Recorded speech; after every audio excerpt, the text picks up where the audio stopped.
Hi everyone.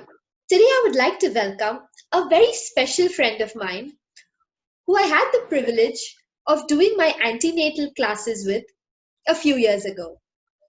And she is Raina Gagrat, who is an American College of Sports Medicine certified exercise physiologist who specializes in posture training.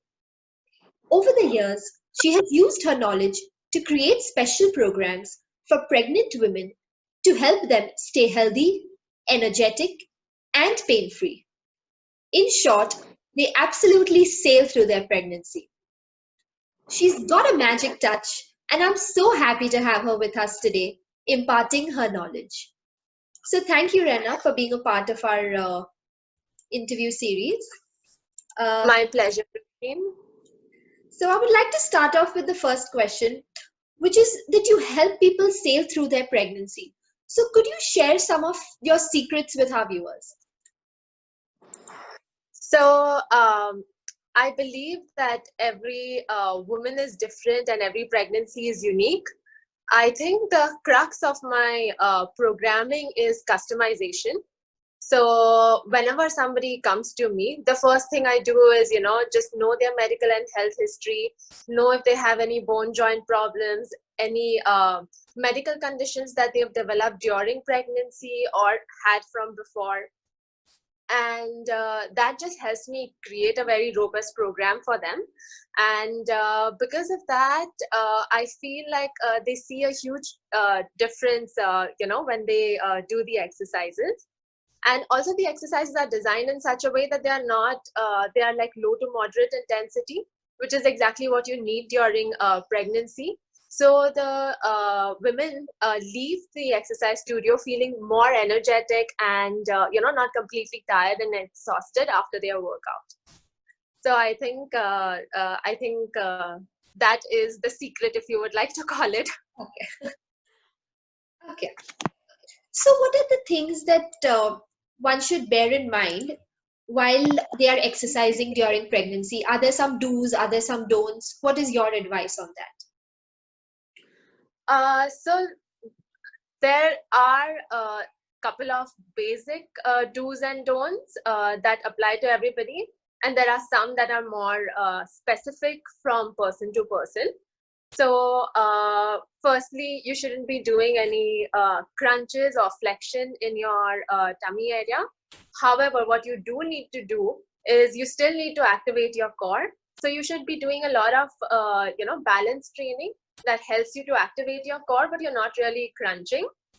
Uh, the other thing that one should bear in mind is also that there's a hormone called relaxin that gets released while you're pregnant.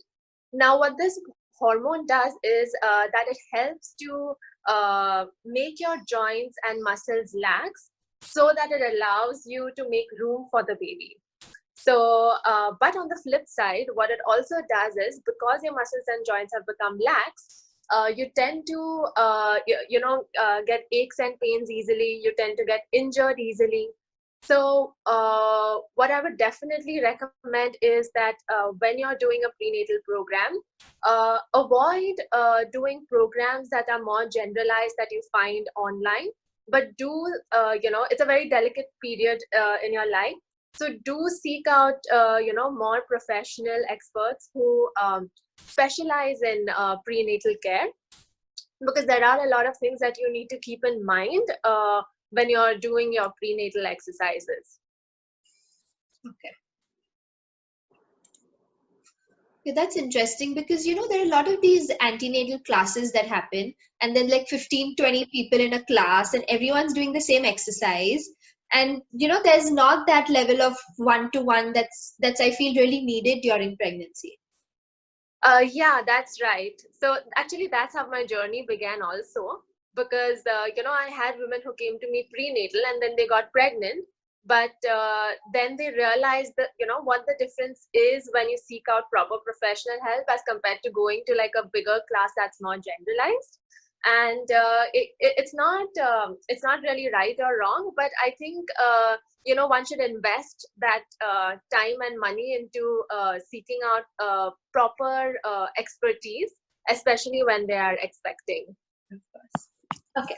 So there are a lot of these duck walks that are very commonly prescribed during their pregnancy, or there are these certain different exercises called sweeping and mopping and things like that. What is your take on that?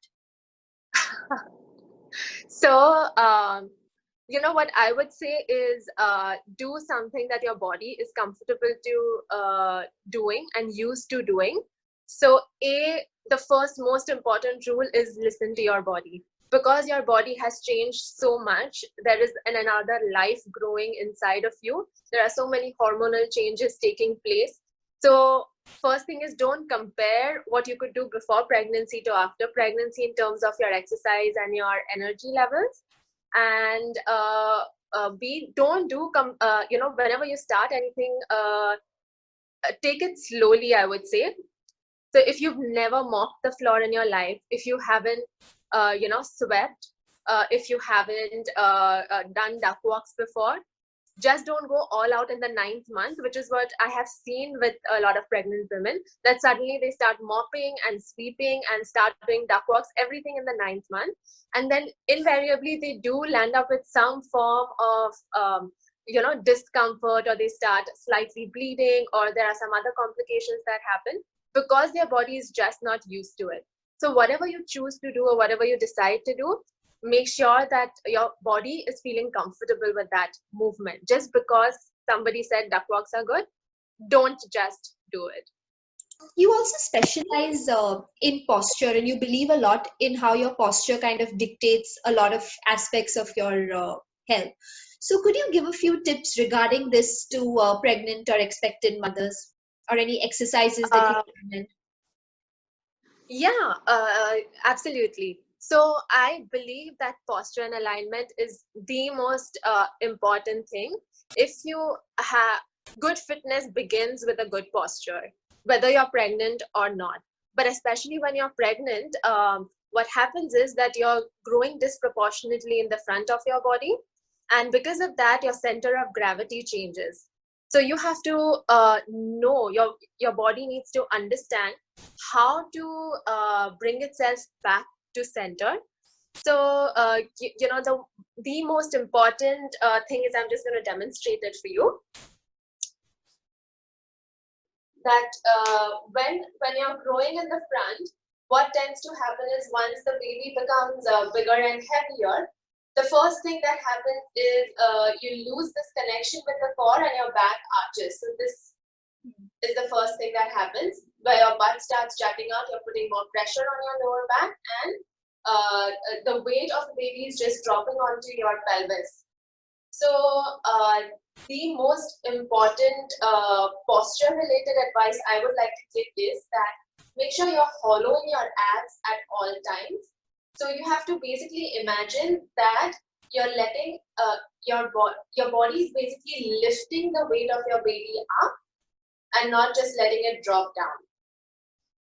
Okay, so if you want to try this on your own, you can put 2 fingers on your tailbone, which is right here, and 2 fingers on your pubic bone, and make sure that you are lifting your pubic bone up towards your navel, and then let go. Okay, immediately as you do this, you feel like your spine is relaxing and straightening out, and you're holding the weight of the baby up. So do bear this in mind even when you're doing exercises, and try and do exercises that help your body achieve this posture. Okay. And lastly, any other advice or any other tips that you would like to give a woman who is pregnant right now? I would just like to share a few movements that helped me during my pregnancy, just a couple of them. And these are more general movements, and I think they should be okay for everybody to do it. However, if you feel any pain or discomfort doing it, then just avoid. You can probably message me separately and I can help you out. But these are a few movements that I would like to share, just 3 of them. So I am just going to place this here so you can see me properly.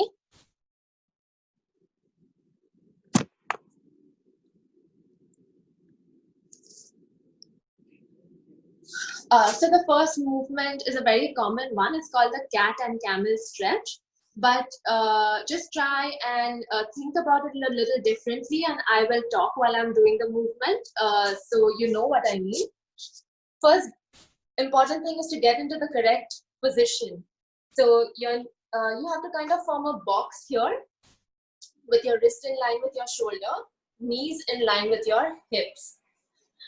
Okay, and once you're in this position, you should feel like your weight is equally distributed on all four limbs. You're not heavier on your palms or heavier on your legs. Yeah, you want to evenly distribute your weight. And then you'll begin with the camel position. And as you look inwards towards your baby, you will inhale, inhale, inhale. In this position, you want to push through your palms, drop your head, and let the weight of your head give you a stretch in your neck and your upper back. And as you exhale, you want to arch your back and look up. This will give you a nice stretch in your lower back. Okay, so, and make it a nice smooth movement. Inhale and exhale. So this is one movement that really helped me release my spine. The second one was specifically for the upper back, and I used a small ball for that. If you don't have a ball at home, you can just roll up a towel into a small ball shape, and you'll take the ball and place it between your shoulder blades. You know, we're in front of the computer all the time and the phone, so the upper back really takes a toll, and this is one movement that really helps me release it. So between your shoulder blades, and you'll completely lie down on it. Initially, you can keep your hands by your side, and once you feel like it's released, the upper back, you can exaggerate the movement by raising your arms overhead. One thing you need to bear in mind while you're in this movement is that you shouldn't feel any pain or discomfort in your lower back. If you do, that means the ball is too low down, and you need to slide a little lower so the ball rides up. Okay, to come out of it, don't lift yourself up straight. You want to drop down to one side and then take the ball out. And the third and the last movement that I'd like to share today is to help you release your IT band. So your IT band basically starts from the base of your spine, goes around your butt, onto the side, and into your knee. So when you're, it's a stabilizing ligament, and whether you're standing, sitting, walking, it's always stabilizing the muscles and joints in your leg. Especially during pregnancy, when you've suddenly gained so much weight, it tends to get very tight. So releasing it usually is the answer to kind of, you know, if you have a back pain or a knee pain, just releasing this ligament helps you to get rid of that. Okay, so we're going to do it in a, there are different ways to do this stretch, but I find this position to be most comfortable for pregnant women to do this stretch in. So you lie down, you can place your legs at a 90 degree against a wall, and then you'll get your ankle on the knee and just gently push this leg away from you. You'll feel like a stretch running down your butt and the side of the leg. And you can hold it for a while. If you feel like you want to exaggerate the stretch, you can slide in further. And there. That should help you make the stretch even more intense. So this. A good prenatal program would be one that makes you feel good, and if you're feeling exhausted after your workouts, then please reduce the intensity, speak to your trainer, and tell them that you know, you're feeling exhausted, because you should not feel exhausted after your prenatal workouts. It should definitely include breathing, movement, almost through the entire workout, or at least through 75% of the workout, should involve some form of mindfulness about your breath.